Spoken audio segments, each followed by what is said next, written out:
Good evening, everybody. Welcome to our Southeast Region RAC meeting. We're meeting here, a hybrid again. Some of us are in person, some online. Welcome to everybody that's online. We're going to start with our RAC members. Let's go ahead and I'll read off and just announce if you're here online and those in person. Brad Richmond. Here. Joe Sacco. Here. Charles Fisher. Present. Dana Truman. Here. Scoot Flannery. Here. Darren Olson. Here. Eric Luke.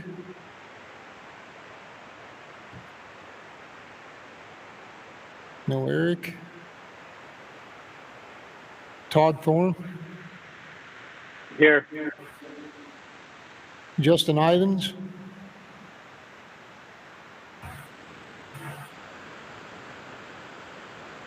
And Kirk Player. Here. Lynn Sitterid.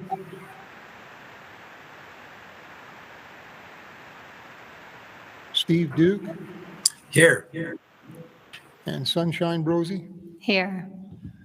Okay, looks like we're missing Eric, Justin, and Lynn. So we do have a quorum. We'll get down to business. First off, with our procedures and our process, hopefully everyone's looked at the presentations online from the division. We'll go through them. There won't be any presentations. When we get to the once-in-a-lifetime species, we're going to have Riley Peck wants to give some clarifications on that before we get to that. We'll go with any questions from the RAC, and then don't look like we have audience members here present to give questions, but we would go to that point. If we have public show up, we'd have questions from the public. Then we'll go with comments from the public, if any, and we'll go to comments from the RAC, and then we'll move along voting and discussions. So our first item is the approval of the agenda and the minutes from our last meeting. Has everyone looked that over? Any questions about it? If there's no questions and no discussion, I'd entertain a motion. I move that we approve the agenda. Okay, we have a motion to approve from Kirk Player. Do we have a second?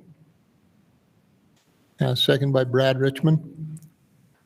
Any discussion on the motion? All in favor?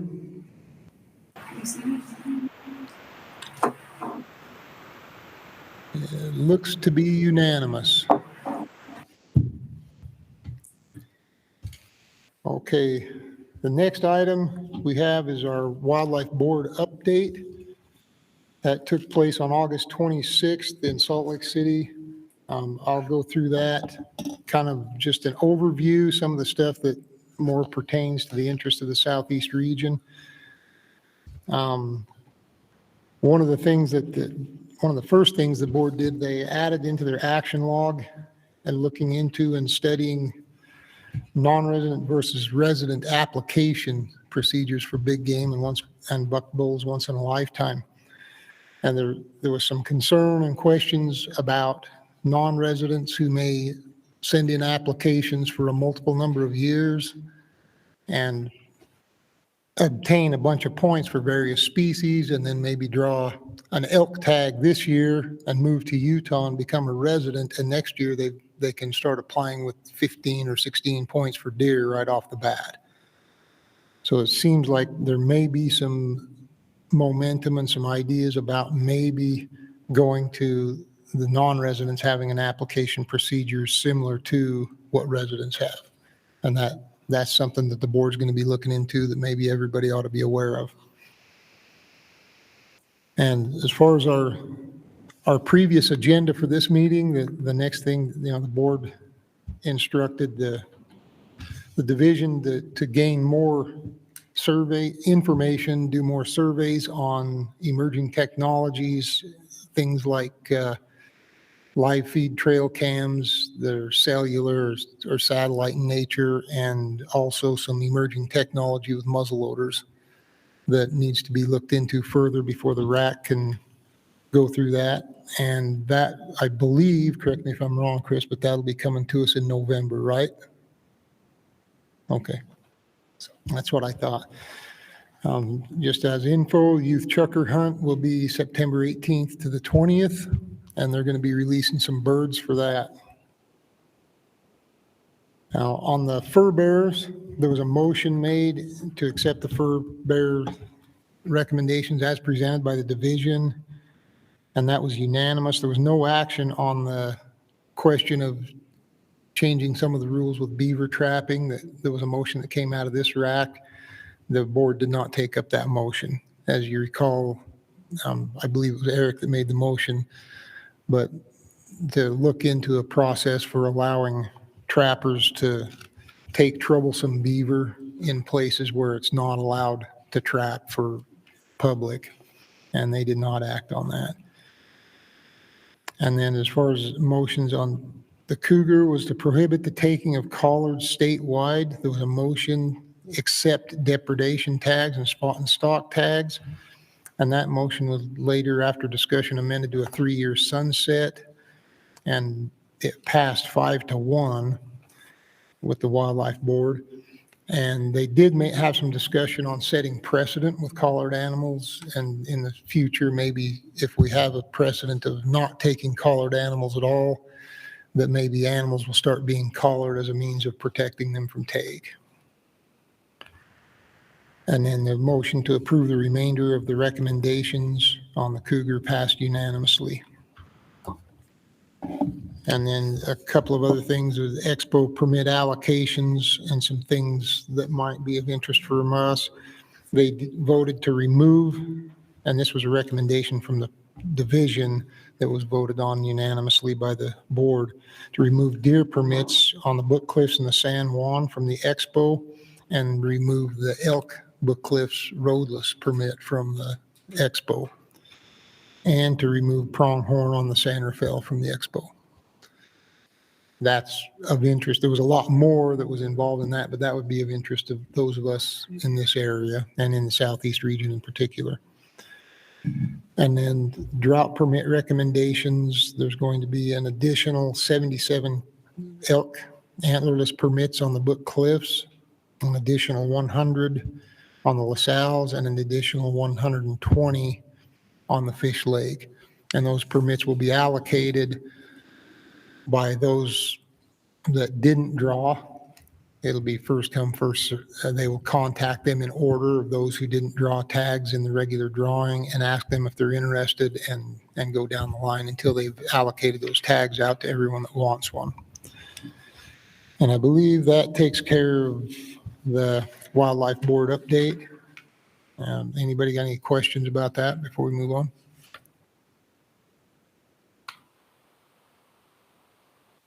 Okay, if not, we will move on to our regional update, and that will be Chris Wood, our regional supervisor.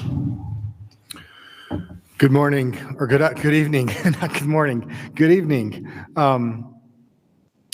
Just to go off of what Kent said, they did approve additional drought permits, and those go to people on the alternate list. So for every draw, there's also an alternate list that gets produced at the time of the draw.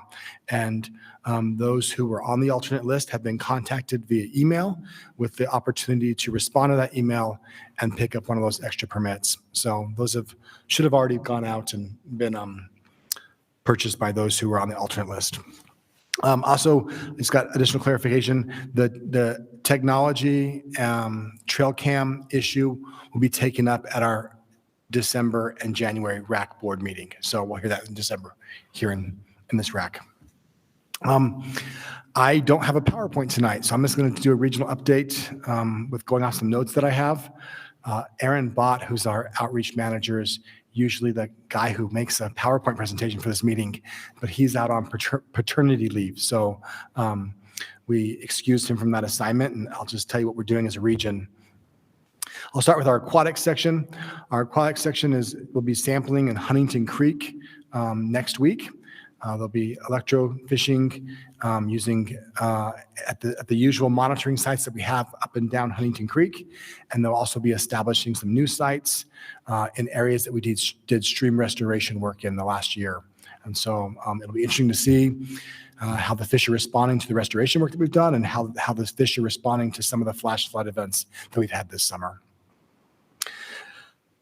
Calvin, our sport fish biologist, is building a new dock for Recapture Reservoir. There's also some BDAs, Beaver Dam analogs, that are being installed in Nuck Woodward Creek, which is a tributary to Huntington Creek. And then Dan Keller, our native fish biologist, will be doing a trip down Desolation Canyon this week with our Northeastern region fishery folks, and they'll be collecting and tagging native fish. We will be gill netting Schofield Reservoir next month. If you're interested in helping out with that gill netting survey, let me know and I'll let you know the date as it gets closer. And then Calvin also is stocking fingerling cutthroat trout that's been produced by our hatchery. It's from the spawning efforts that we took place at Duck Fork Reservoir this year. He'll be putting those fish into Range Creek, Huntington Creek, and some streams in the Farron Creek drainage, and that'll happen this fall. Many of you might know TJ Cook. He was our impact analysis biologist in our habitat section for the last few years. He accepted a new position within our agency. He applied for and was a great candidate and was offered the position to be our habitat restoration biologist. So it's a really important position in our region and throughout the state. He'll be working to do habitat restoration projects on private lands and public lands and state lands, and working with all of our partners. So it is habitat restoration season. It seems like we do habitat restoration throughout the year nowadays, but really a lot of the work gets done in the fall. And so we'll be working with our partners to do all kinds of work and all kinds of habitats, from bull hogging and pinyon juniper areas to, stream restoration work and beaver dam analogs to high elevation aspen work and everything in between. Our law enforcement section is also really busy this time of year, as you can imagine, here to the end of the year. The hunts have started, as you know, and they're out patrolling and responding to phone calls. And then lastly, our wildlife section. Our biologists are working on pronghorn classification and doing bat surveys. They're finishing up CWMU renewal and new applications. Also, dove, forest grouse, and cottontail rabbit hunts started on September 1st. The youth chukar hunt begins on September 18th, and the regular chukar hunt opens on September 25th. And then limited entry bull elk, pronghorn, and desert bighorn sheep hunts start on September 18th. So that's all I got. Okay, any questions for Chris? If not, we'll move along. And if you have questions for the biologists, they're joining us online. And we have Guy Wallace in here with us in person, so if you have questions for him as well. And with that, we'll turn the time to Riley Peck and let him explain some things. Yeah, thank you, Mr. Chair. I just had a couple of house cleaning things maybe to go over. The first one, the Division of Wildlife has made commitments to the RAC and to the board to try and keep our meetings as balanced and short as possible. That is not always easy. We all know, if you've been on the RAC a long time, that coming up our November and our permit recommendations get very long. In an effort to keep these a little bit more balanced, we've pulled the once-in-a-lifetime recommendations out of the body of big game and put them during this RAC process instead of November, when you'll hear deer, elk, and pronghorn, to try and shorten that up a little bit. The downside, or the consequence with that, especially for once-in-a-lifetime species, is we are still collecting data for it. We ran into an issue on the Camas Chalk Creek Camas Uinta goat herd, as the northern region just got done flying. And our count in that herd was much lower than we anticipated. So much so that we anticipate having, when we do permit recommendations in the spring, having a low enough number that we will not be offering a non-resident permit.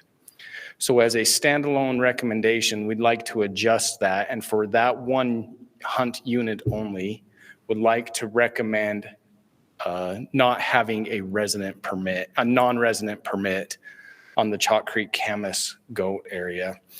That is not part of the balance, as that presentation has already been given, and so we would appreciate a standalone recommendation one way or another from this RAC. The other housekeeping item that I had is, and this one is a clerical issue, my error. As I was putting the presentation in the RAC packet together, I made some clerical errors on the packet itself. And so Mike's going to pull up a slide that will match the presentation that was given. And so if you vote for the balance of the once-in-a-lifetime species, this slide, if you can see that in front, will match the presentation and the map that went out. And that is what you'll be voting on for all of the Book Cliff bison hunts. Those are all of the names and season dates there. So that one was my issue. I appreciate you indulging me and let me clarify that. That is different than is in the RAC packet, but that is the same as went out in the presentation. So if you vote for the balance of the recommendations, that is part of what you'd be voting for. So with that, Mr. Chair, those are the two house cleaning items that I had, and would be happy to move forward with the RAC presentation comments and questions as you see fit. Thanks, Riley. I guess everybody has had a chance to view the presentation and looked at it. Do we have any questions from the RAC?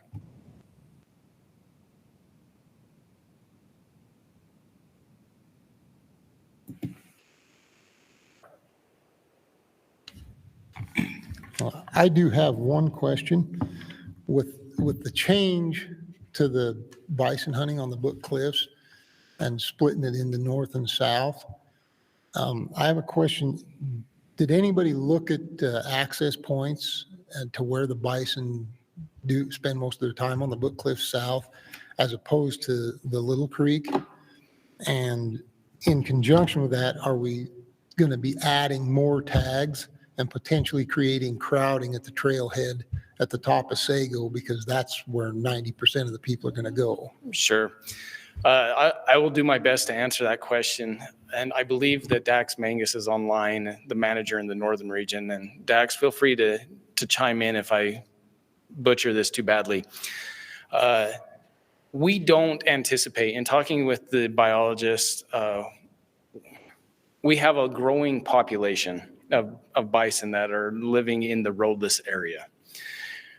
That south portion of the Bitter Creek is a portion of the unit that doesn't get utilized very heavily. Is kind of matches a little bit better with the roadless portion as well. It's a little bit more difficult to access. It's a little bit less utilized from hunters. So with that being said, with the growing population of bison that we have in the roadless portion, and anticipating that we will need to increase tags to address our plan and our population size, we're going to need to put enough hunters in the roadless portion of the Book Cliffs that there is the potential for bison to be pushed out and moved.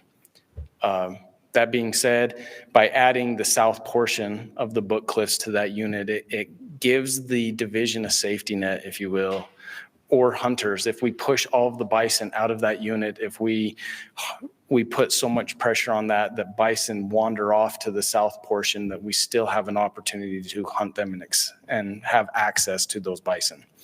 Now, there was a question or a comment made online that perhaps we are not going to see many of the roadless hunters access that south portion, and he may be right. And I don't know how many will go until we actually see the hunt take place and see where that dynamic lands, or if the trailheads are going to be crowded. The biologist has looked at that and reviewed that, but we are making this recommendation in anticipation that with increased tags, we will potentially need to have increased area. Does that answer your question all right? Yeah, I believe it does. I just, I frequent the roadless area a lot. Yeah. And I go up there and you have people riding in there all the time, Sure. and it's a popular place. And I was just, I didn't want to create a situation of So, yeah, not being able to get in there. sure. And the goal is to not put so much pressure on one specific area that we hurt it. I mean, right now, the south portion of that Book Cliff unit is an underutilized area already. When you could hunt all of the northern portion of the Book Cliffs, it doesn't get accessed as much anyway. So how much the hunters will spread out or crowd the entry points yet to be determined, but we will be actively looking at that and making sure that undue pressure isn't put anywhere. And that's the commitment we can give, but largely, I don't know. So. Okay. And then one other question is, are there getting to be larger numbers of bison moving down into some of the canyons on the south slope, like into Cottonwood or Diamond? There are increasing numbers of bison moving into that south portion, yeah. Thank you. Any questions from Sunshine? I just had a question about, obviously the bison don't know if they're on reservation land or other lands. And I just wonder how much co-management you do with the tribe and people like Jamie Oribe and other wildlife managers with the tribe. As much as possible. We appreciate the partnership that we have with the tribe. At times it is a challenge, and they would echo the same to work with us, but we appreciate everything that they do, and we work hard to try and have a cooperative management effort on both of them. Sometimes that's easier said than done, if I'm just being completely honest, but the effort is always there, and the desire to manage in harmony is certainly there.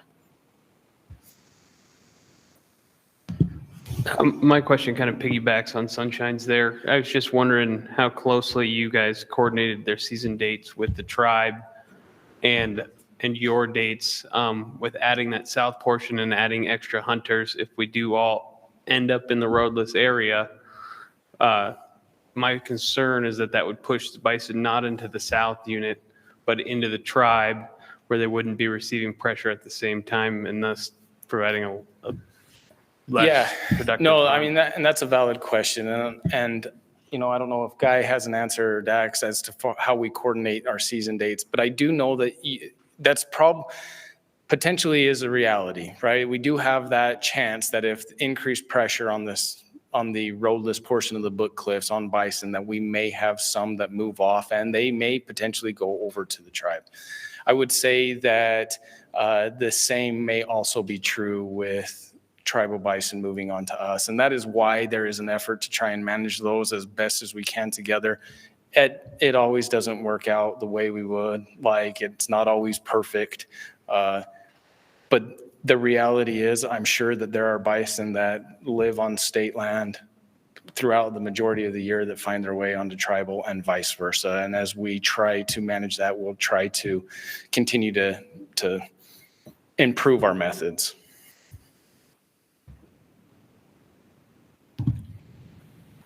Any other questions?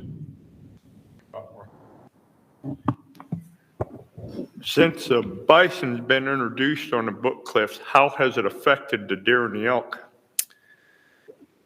That's a good question. One that may be difficult to answer. There's, I don't know that our bison compete directly with our deer. At the same time, whenever you add another mouth or another animal on the landscape, it changes dynamic a little bit. So the short answer is we haven't seen much change. The long answer is we probably could do a more complete study to figure that out. Population numbers for deer largely vary more due to climatic events, habitat, and range quality, much more than they vary due to the other animals on the landscape. So like I said, the short answer is probably we don't see a major issue with deer and bison. They don't compete regularly as the factors that drive that population out of the top, whatever they are, bison are not in it. But whenever you add another animal to the landscape, it certainly changes something. And so we are confident that the deer will be managed the same way, and we will continue to work to have a robust population on that and not worry so much about the negative impacts of bison as we don't see that direct conflict. Okay, thanks. Any other questions?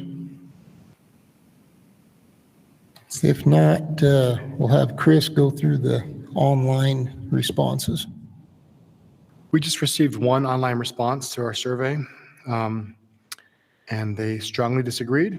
And the reason for the opposition was, as we just discussed, they were against combining the South Book Cliffs and the roadless units together.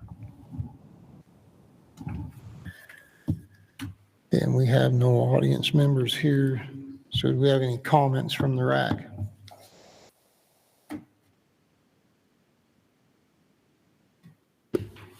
I just wanted to make a comment that's not directly related to this, but it shows that I kind of feel like we need a tribal representative on all the RACs, because that's commonplace in other states, and with other advisory boards. And I just feel like if we're doing co-management and we're working with tribes, we need to have a designated tribal member that's on all of our RACs. I think it's a great suggestion, Dr. Broshi. We do have a Ute tribal member on the Northeastern RAC, and there's certainly a seat for them here at this RAC. That's something that I should probably reach out to and make sure they're aware of that position that's available for them if they choose to be on it. Okay, thank you. Any other comments from the RAC? Yeah, I guess my concern is just the hunter pressure on this bison hunt. In my opinion, I feel like it's a good idea to send out a survey after this hunt, if we do approve it, to see if the buffalo all moved over to the bison all moved over to the tribe, or if we saw more spreading out into the south like we're talking about right now, just to make sure that we still provide a productive hunt for sportsmen. Go ahead, Kirk. I haven't been up to that trailhead in a long time, but how many tags are we talking about, and what does that trailhead look like? How many could it, in your opinion, how many truck and trailers could it support? Depends upon how people park up there. Most of the time, people are, the guys like myself and a lot of others that use it regularly, they understand that there's a limited amount of room up there. So people try to park and make room for other people. But my maybe 25 trucks up there, truck and trailer combo, would fit, and with room for people to still turn around and leave when they wanted to. I have seen it at times where I had to pull up there and just nose my truck up to the gate and leave my truck and trailer there because I was the last one and there was nowhere to go. But that's pretty rare when that happens. As what Charles brought up, his comment, I'd like to add to that, as someone that goes up there all the time, the pressure placed on those animals because they receive a lot of pressure on the road area. Most of the time they head for the tribal land. I've observed that myself with a lot of people in there riding and disturbing stuff. I've watched herds upwards of 30 and 40 bison crossing the saddles over Went Ridge and heading west, going up Fish and across out of Bogart. They use the one out of Bogart a lot. They cross back and forth into Steer Gulch, and it's probably a combination. That herd, I think, is probably some of the tribe's bison mixed with some of our bison too. They move back and forth, and they utilize the top end of that tribal land in Steer Gulch and the top of West Willow, and move back and forth over into Bogart and Buck, and just back and forth in that area. With that, do we have any other comments from the RAC? Anybody online? You guys are really quiet.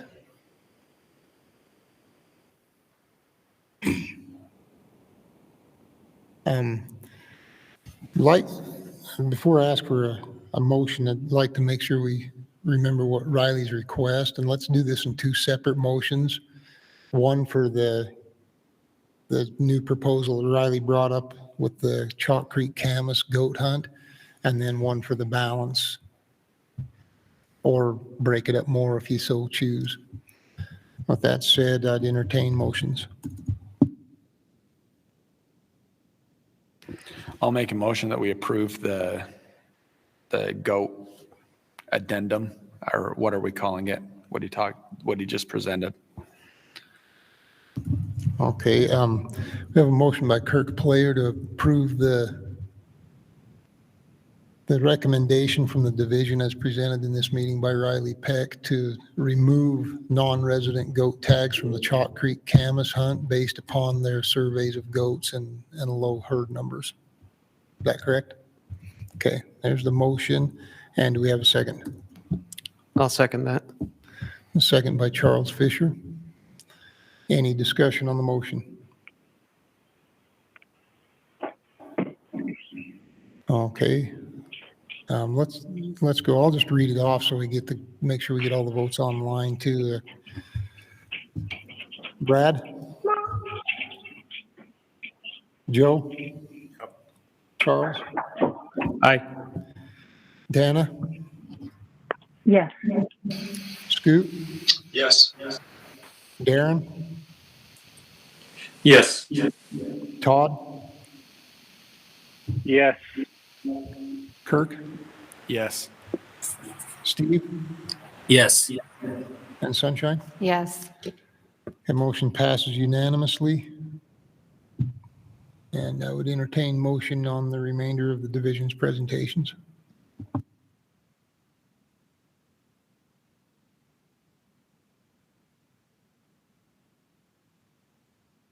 This is Todd. I'll make a motion to approve the remainder of the recommendations. Have a motion by Todd Thorne to approve the remainder of the division's once-in-a-lifetime recommendations. Do we have a second? I'll second it. Have a second by Scoot. Again, any questions or discussion on the motion? Okay. Ask for a vote. Brad? Yes. Joe? Yes. Charles? Yes. Dana? Yes. Scoot? Yes. Darren? Yes. Todd? Yes. Kirk? Yes. Steve? Yes. And Sunshine. Yes. Motion passes unanimously. And that takes care of item on that. Next, we have the 2022 fishing recommendations from the Northern Region. And this was a presentation by Chris Penny of Northern Region's Aquatics Manager, and he is joining us online if you have any questions for him about that. And did everybody have a chance to view that? So you know what we're talking about? Okay, do you have anything more to add, Chris? I don't, but definitely happy to answer any questions. Okay. So do we have any questions for the NARAC? I had a question. I just was curious about your Facebook survey, and I was wondering if there's parity between the demographics of your survey respondents and the demographics of people with fishing license in the state of Utah. Like, is it the same gender and the same age and the same, because ethnicity, those sorts of things, just because I teach lots of students that don't use Facebook. So I'm just curious about that. I might bring in Randy Opplinger, who's present as well, since he's the one that sent out the survey. Randy, is that something that we've looked at? That is something we traditionally look at. So like Chris said, my name is Randy Opplinger. I'm the sport fish coordinator of our Salt Lake office. When we do these surveys, we do collect demographic data. So we're able to match that up to our licensing database and compare for any huge discrepancies between maybe the survey respondents and what we know of our licensed anglers in the state. And that's something we did with the survey when we analyzed it, and it matched up pretty similarly with what we have in our license database in terms of our demographics. Great question. Okay, thank you. Any other questions from the RAC? Did we have any online comments, Chris? No comments. We had no online comments from the public, and we have no public here to ask questions. Do we have any comments from the RAC? I do have a comment. I just think, especially given the questioning of the survey about game cameras and things, I think that we should use our very best ethnographic techniques for doing surveys, and we should make sure we just disseminate them, to emails or through apps and not just on Facebook. So. Good comment. Thank you. I like that. Can I use that? I'm not a big Facebook fan myself. Neither am I. Any other comments from the RAC? Anybody online? Yeah, this is Steve. I apologize if I'm getting off target or off subject, but I've had that very question. A gentleman brought that up about the bison hunt. I'm just curious if the divisions talked more about sending more surveys out, not only with fishing, but in all aspects. It just seems like it's such an easy tool to use now. I'm just wondering if they've talked about using that more rather than random surveys. I know those are statistically correct, but we just have the capability to gain so much more information from so many more people. I was just curious what the division would have to say about that.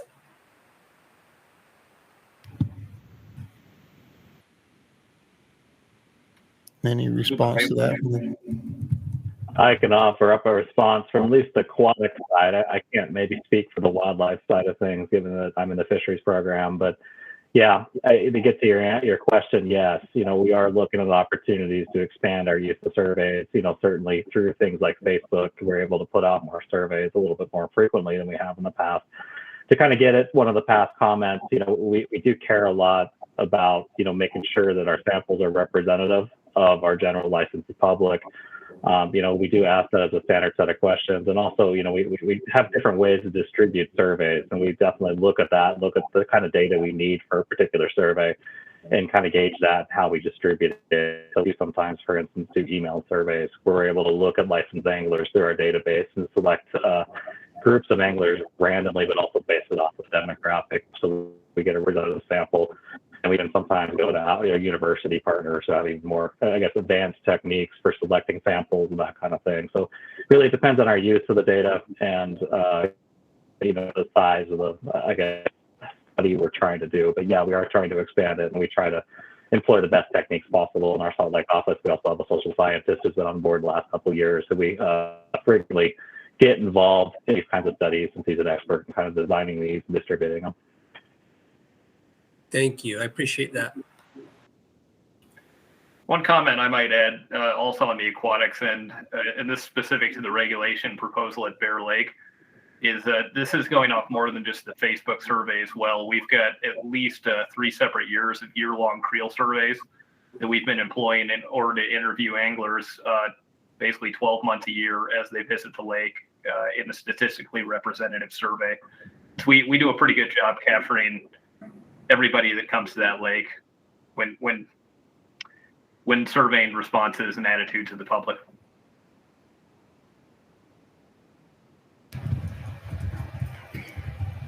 Thanks, Chris. Appreciate that clarification. Do we have any comments from the RAC? If we have no other comments from the RAC, entertain motions. I move that we accept the division's recommendation for the 2022 fishing recommendation. We have a motion to accept the division's recommendations as presented by Brad Richmond. Do we have a second? I'll second that motion. Have a second by Sunshine. Any discussion on the motion?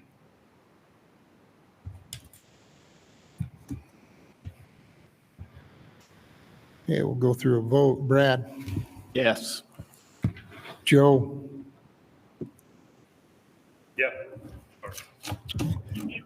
Charles? Yes. Dana? Yes.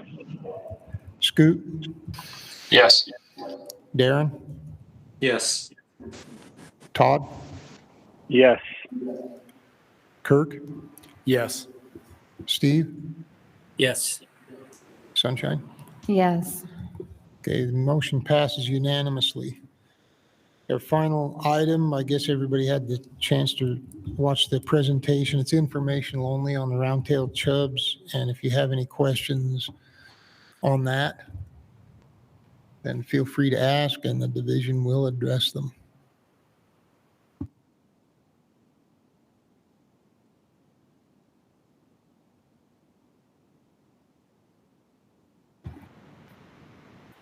If we have no questions from the RAC on that, and no comments or anything from the public,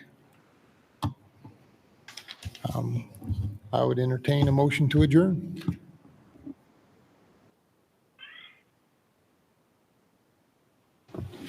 I move that we adjourn. Motion to adjourn by Brad Richmond, I'll second. second by Charles. And we'll just, all in favor?